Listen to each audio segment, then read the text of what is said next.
Kali ini kita akan membicarakan sesuatu yang sangat menarik, yaitu tentang ibu kota baru yang di wilayah Penajam. Jadi menurut pendapat pribadi, Penajam akan sulit menjadi ibu kota baru yang katanya pada tahun 2024 Penajam itu akan siap untuk menjadi pusat pemerintahan Indonesia. Secara pribadi, pertanyaan pertama adalah siapa yang akan pindah ke sana?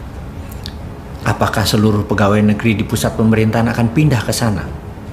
Apakah pusat pemerintahan yang saat ini ada di DKI Jakarta akan segera bisa memindahkan lebih dari 500.000 orang yang terlibat di seluruh kementerian dan pusat pemerintahan itu bisa pindah dalam waktu 3 tahun ke depan? Tempatnya aja belum jadi, sarananya pun belum jadi. Jadi kalau kita melihat ingin memindahkan, katakanlah 5 juta orang ke Penajam tersebut. Kalau kita satu hari 10 pesawat aja yang ada digunakan, satu pesawat sekitar 200 orang aja, itu 2.000 orang. Untuk memindahkan 2.000 orang dikalikan 365 hari itu baru 700.000. Alias 5 tahun itu belum sampai 5 juta orang kita pindahkan yang setiap hari 2.000 orang. Dan itu tidak sederhana sekali lagi memindahkan orang ke sana. Pertanyaannya, kenapa orang mesti pindah ke sana?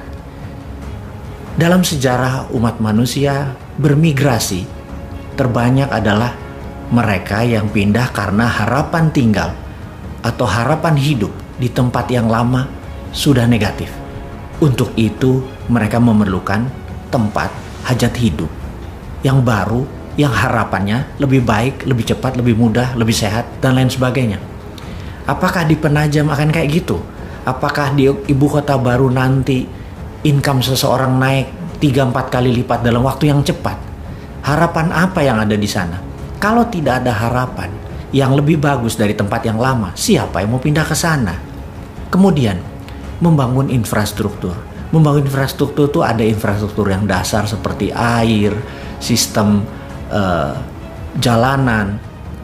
Infrastruktur itu bukan sekedar benda berpindah dari satu ke yang lain. Ada banyak sarana kesehatan, dan yang paling parah adalah sarana pertahanan.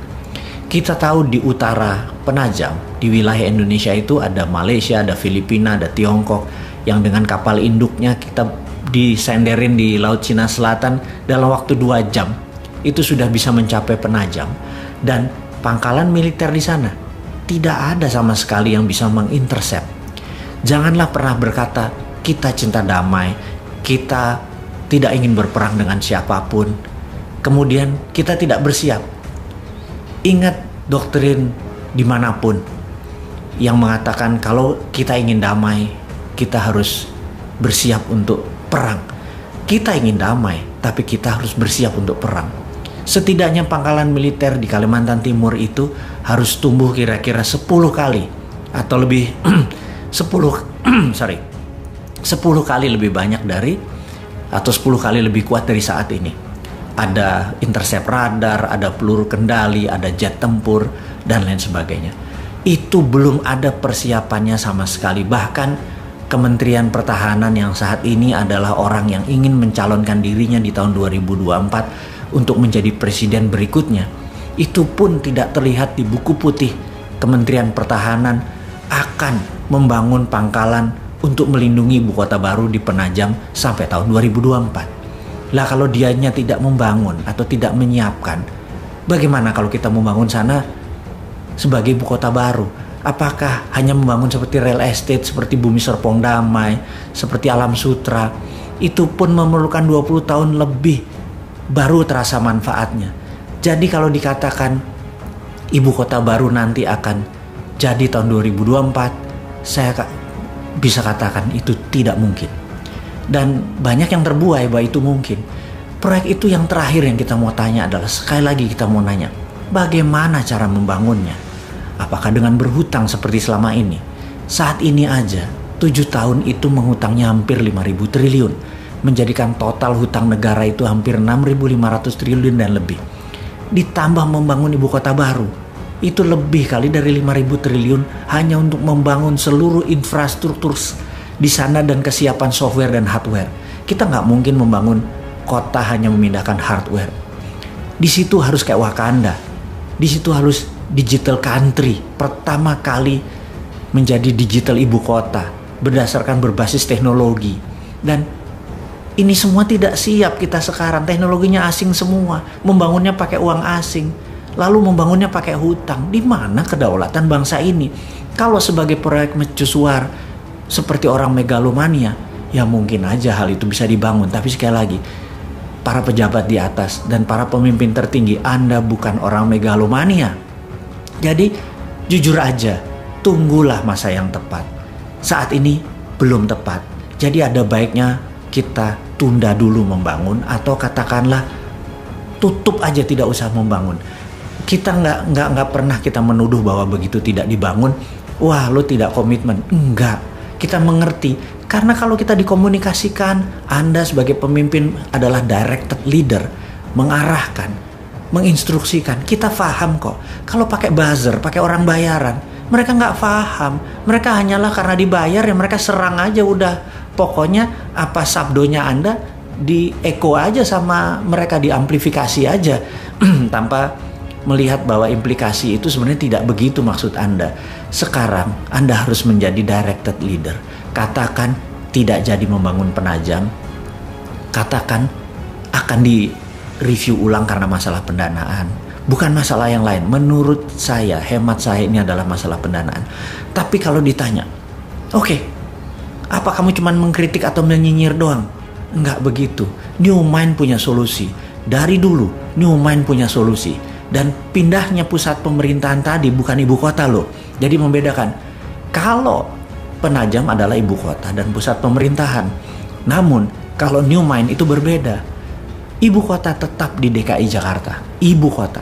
Tapi pusat pemerintahannya kita geser.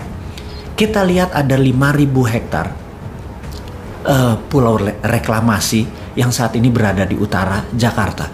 Itu diluruskan. Itu sebaiknya diambil oleh pemerintah pusat.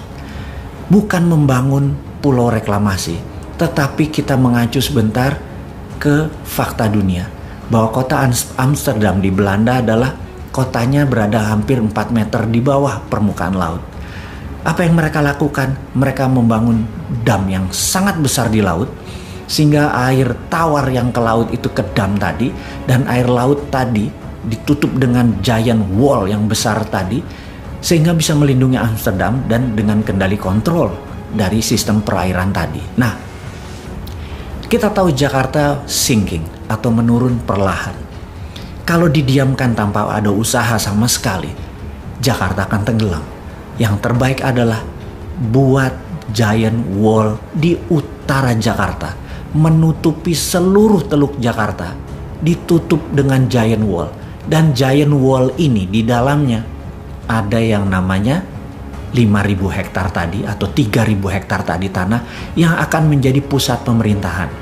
Di sana akan kita bangun seluruh gedung-gedung untuk perkantoran, untuk sarana mengendalikan Indonesia, termasuk ada landing craft untuk tamu-tamu negara. Dan ini semua bisa dikerjakan karena produknya 100% lokal. Yang jelas, kita tidak harus mengganti atau menambah pangkalan militer yang ada. Kita tahu jika Singapura, Malaysia menyerang Indonesia, Pekanbaru bisa intercept. Jika Malaysia, Tiongkok dan Filipina menyerang Jakarta, Makassar atau Madiun bisa intercept. Juga jika musuh kita dari selatan datang, Madiun bisa intercept. Belum lagi Halim, itu dari sisi angkatan udara. Dari angkatan laut, Tanjung Priuk one of the best. Jadi tidak ada satupun yang kita ubah di dalam sistem pertahanan melindungi ibu kotanya. Jadi selain biayanya murah, tidak antar pulau, ibu kota tetap Jakarta, tapi pusat pemerintahan yang digital, yang Wakandanya itu ada di pulau reklamasi.